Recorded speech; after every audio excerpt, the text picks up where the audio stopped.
आधार card जारी करने के मामले में मिली 2 हफ्ते की मोहलत। नई दिल्ली, 13 अक्टूबर।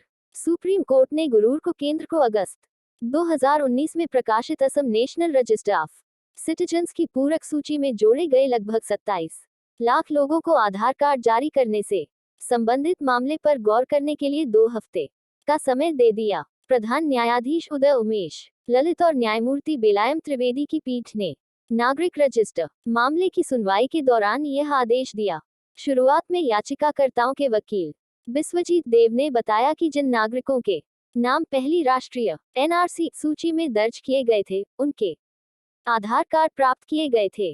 अटॉर्नी जनरल आर वेंकटरमणी ने मामले को देखने के लिए 2 हफ्ते का समय मांगा।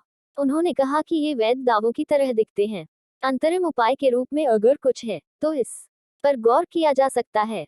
तदनुसार न्यायमूर्ति ललित ने उन्हें 2 हफ्ते का समय दिया और कहा कि एक नोट भी प्रस्तुत किया जा सकता है, ताकि मामले में मुद्दों को समेटा जा सके और देखा जा सके। मामले की अगली सुनवाई 9 नवंबर को होगी। पिछली सुनवाई में अदालत ने अखिल भारतीय तृणमूल कांग्रेस की राज्यसभा सांसद सुष्मिता देव द्वारा दायर याचिका में केंद्र सरकार, भारत के महापंजीयक, भारतीय विशिष्ट पहचान प्राधिकरण UIDAI और असम सरकार को नोटिस जारी किया था।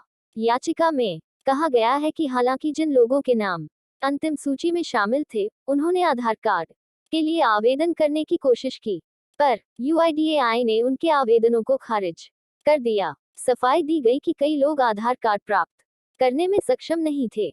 उन्होंने तर्क दिया कि दूसरी सूची में शामिल लोगों को आधार कार्ड से वंचित करना भेदभाव और मनमानी है, जिसके परिणामस्वरूप अनुच्छेद 14 का उल्लंघन हुआ है। याचिका के मुताबिक 31 अगस्त 2019 की अंतिम सूची में आने वाले लोगों को आधार संख्या प्रदान न करके एक वर्ग के भीतर एक वर्ग का निर्माण किया गया है, क्योंकि अंतिम पूरक सूची में उन लोगों के साथ उन लोगों से अलग व्यवहार किया जा रहा है, जिनके नाम 31 दिसंबर 2017 को पहली मसौदा सूची में आए थे।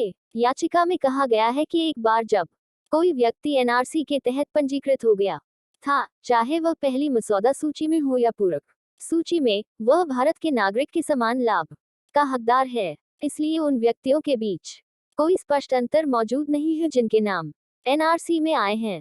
आधार अधिनियम के तहत उन व्यक्तियों को आधार संख्या से वंचित करने के लिए कोई रोक नहीं थी, जिनके नाम 31 अगस्त 2019 को जारी अंतिम पूरक एनआरसी सूची में शामिल थे।